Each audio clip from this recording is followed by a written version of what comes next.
Before I begin, this story is up 18 years. When you have kids around, please use headphones. Thank you for your understanding.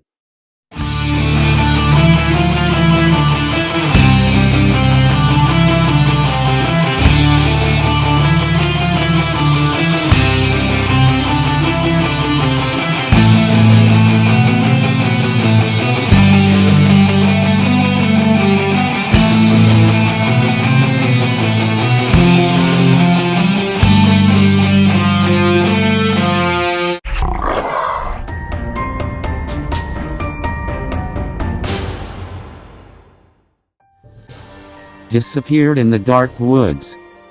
According to the NamUs database, there are 600,000 people declared missing every year. Alongside that statistic, there are 4,400 unidentified bodies discovered every year. That means only 0.7333% of people who go missing are found and unable to be identified. Most people of the 600,000 can be found quickly. But 1%, so 6,000 people couldn't found, in this every year. That means that 60,000 people every decade disappear without a trace. Where are they and what happened to them? This story here will be very frightening and shocking.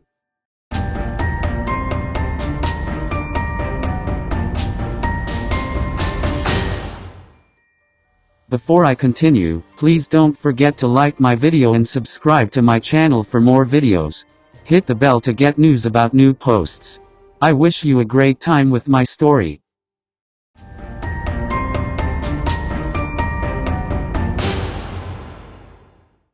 It is summertime. Ron is going to make a hiking trip with his friends Peter, Michelle, Tom, and Sandra into the woods. He was working hard the last weeks and now he has a vacation. He is a painter and paints houses, fences, and steel paintings with a spray gun. Ron is looking forward to camping, barbecuing, having fun with his friends, and nature. Nobody knows that he is in love with Michelle. On this trip, he wants to ask her if she is in love with him too. The trip is going to Brown Mountain, North Carolina. There are good trails for hiking in the Linville Gorge Wilderness, known as the Grand Canyon of North Carolina. There they are planning to camp and have a barbecue. Ron wants to travel with his SUV. It will take him 6 hours to reach the national park. He is preparing his backpack. He doesn't need so many clothes, he needs more of his survival equipment. The tent and the sleeping bags are all ready in his car. He has a lightweight homemade barbecue grill and barbecue charcoal in his car too. He is ready to go and wait for his friends. They should arrive shortly. Michelle is the first one who arrives. She said hi and gives him a long hug. He smells her perfume and her long brown hair stripes his face. She has brown eyes and a French vernacular when she speaks English. She is small and so 6 feet high. He wishes she never stops hugging him. He brings her stuff in the car and the other friends Peter, Tom, and Sandra arrive too. After everything is loaded in the car, they take a seat and Ron starts driving to their destination in North Carolina. In the car they are singing songs like "Row, row, row your boat gently down the stream, merrily, merrily, merrily, merrily, life is but a dream," or playing games like finding words in car signs. Tom is making his dirty jokes and Sandra and Michelle are getting upset. Peter is more quiet and is reading an ebook on his phone. Ron concentrates on driving so that he doesn't miss an exit on the highway. The weather is beautiful, the sun is shining but not so hot. After the highway exit, Ron hits the road to the national park. This is a beautiful landscape with mountains, lakes and a dense forest. Ron stops by a gas station to get some fuel. By his way into the station he realizes a paper from a missed person. It is a woman. She got lost in the forest. His friends got some supplies at the gas station too. After they came back he continues to drive to the national park. Ron thinks about the missed woman. Maybe a bear attacked her. He wants to take his gun out of the case in the back of his car for safety reasons. If a bear is coming to the camp at night. It is 11 a.m. and the 5 friends are reaching the parking lot from the national park. They are taking the tent, the sleeping bags and the other stuff. The plan is to camp on the river. There is a beautiful wild romantic way along the little river. They are walking there until they find a beautiful spot for their camp. Ron and his friends assemble the tent and prepare a fireplace for the night. After they are done they have beer and barbecue. Tom has a fishing rod and starts fishing in the river. All listen to the charts on the radio and relax. When it gets dark Ron lights the fireplace. They are sitting around and tell some stories together. Suddenly they hear a noise. Ron thinks it can be a bear, so he takes his gun and starts looking with the flashlight in the direction where the noise came from. Nothing. Everybody takes a seat again at the fire and later they are going to sleep in the tent. In the morning Ron wakes up and sees that Michelle is missing. He goes out of the tent, but he can't see her. Maybe she needs privacy for her morning toilet. 15 minutes are gone, she is not back. He starts calling her, no answer. His friends are waking up from the noise and ask him why he makes so much noise. He tells them that he can't find Michelle. Everybody starts looking for her. They can't find her. Ron calls the park rangers and the police to help find her. Police and park rangers were looking for a week. She disappeared without a trace. Ron is very depressed. He is so in love with Michelle that he quit his job and moves close to the park in the hope to find her.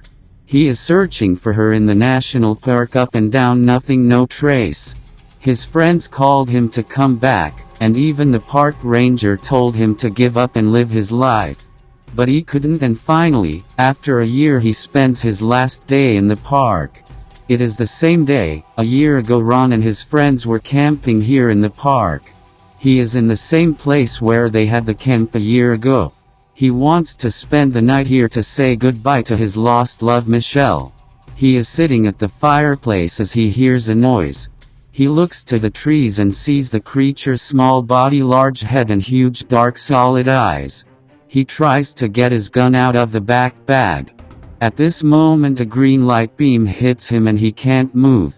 A flying saucer appears over the river and the aliens move him in. Inside, the aliens lay him on a table. Next to Ron are 2 tables. On one is a cadaver disassembled in pieces and half eaten. On the other table, there is another man paralyzed laying. The beings are around him and put a needle in his arm. He is crying in pain and suddenly a sound appears loud like a horn. The aliens take the needle out and start cutting him into pieces alive. They cut at first his belly off and start taking the intestines out. The guy yells in pain. Other beings cut his arms and legs from his body with little scalpels. Finally, he died. The aliens slaughtered him like a pig. In the end, these aliens cut his head off and throw it on the site to the other skulls. Ron thinks that it is the end. Maybe this is the answer to the disappearance of Michelle. Now the creature's coming to him. They stab the needle in his arm. It is like a fire. Hot metal is burning from his skin to the bone. Ron screams in pain but no sound appears. A warm green light starts beaming over the table. The creatures were looking at each other and then they bring him to a different room. There are cabins. They put him in a cabin and this one closes right away. Suddenly he feels extremely cold and falls asleep. These aliens froze him by a second. 50 years later he wakes up with a headache and disoriented. The aliens brought him to another planet. A woman says, "Good morning, I am happy that you awake." Ron looks up. It is Michelle. For a moment he thinks he is dead. At this moment she hugs and kisses him. He says, "I thought I lost you. I was looking for a year but I couldn't find you." "Of course not. These aliens brought me to this planet here," says Michelle. "What do you mean?" asks Ron. "They put me in cryogenic sleep and I woke up here like you," replies Michelle. She tells him that he was 50 years sleeping. That the aliens took them here cause of the DNA. These beings eat people with bad DNA. People with good DNA are good for breeding. The aliens use people like farm animals. When not good, they slaughter and eat the population. He tells her that he quit his job to have time to find her. Ron says that he was depressed because he loves her so much. She hugs and kisses him and says that she feels the same way. Later she shows him the place. It is a red atmosphere cause of the red sun. The plant leaves are dark and it is a little village with mixed people around from the earth. This planet has 2 moons, oceans, mountains, and continents like the earth. The animals there are almost similar, only they have large dark eyes. Ron and Michelle get married in the new world and later they have 4 kids. End of the story.